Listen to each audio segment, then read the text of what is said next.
يا ربي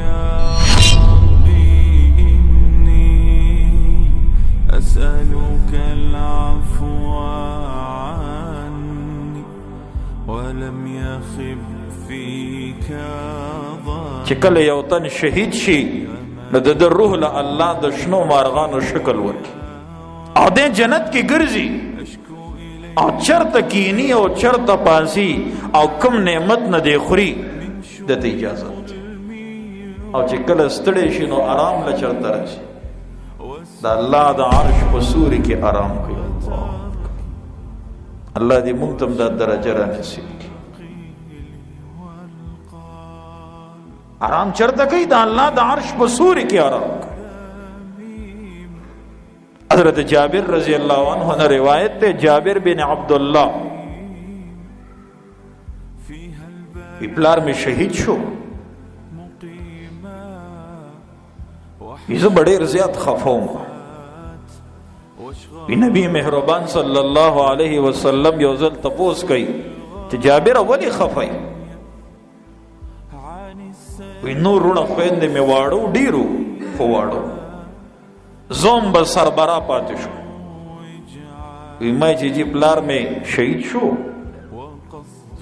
او قرضونم دی او زه بیخي یوازې شم خفای.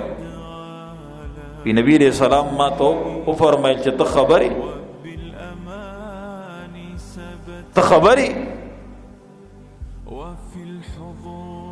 هر یو شهید سره الله خبرې کړي دي او کوي خود پردې نه اخوا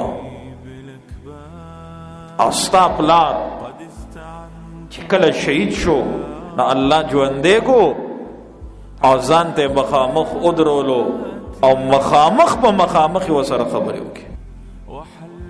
وایي چې عبدالله غواړه څه غواړي؟ عبدالله غواړه څه غواړي؟ ستا پلار ورته وایي چې یا الله مالا بیا زندگی او جند راکا چې سستا په لار کې او جنگیږم او بیا شهید شم. اسې که شهید ته وایې چې مړ ورته مه وایه ژوندی دی نو بیا ولې وایي چې یا الله ما ژوندی کې چې بیا جهاد وکړم نه پوهېږې. الله دې موږ ته پوهه را نصیب کړي. بس الله ژوندی کو ځان ته ودرولو او تپوس ته نه کوي چې اے عبدالله غواړه څه درکړم او یا الله مال زندگی راکې ژوندی مې که بیا چې ستا په لار کې وجنګېږم او بیا شهید شم.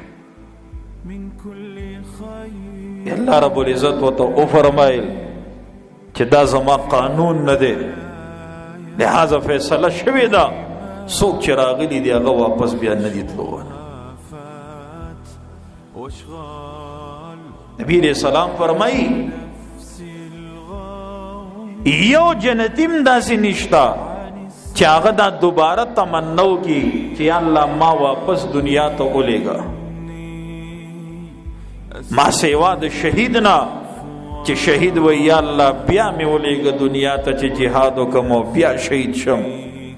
د نبی علیہ السلام نبی لوددت ان اقاتل فی سبیل الله ثم احیا ثم اقتل ثم احیا ثم اقتل.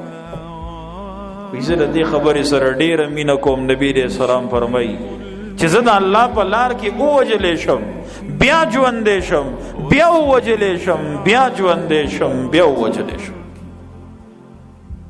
ما سیوا د شهید نه چې دی هم دک ډیمانډ او مطالبه کوي یا الله ما واپس دنیا ته بیا ولېږه.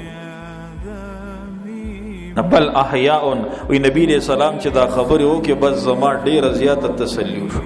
څوک وایي؟ جابر بن عبدالله رضی الله عنه زما تسلی ډېره راغله چې بس وی چې ولې خفه کېږې د الله بنده ستا پلار سره خو الله مخامخ په مخامخ خبرې کړي. سبحان الله. قرآن ځکه وایي بل احیاء عند ربهم یرزقون بلکې ژوندي دي په نیز د رب خپل باندې رزق ولا ورکوي.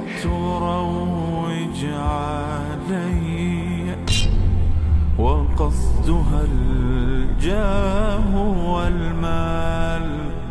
يا ربي قد غاب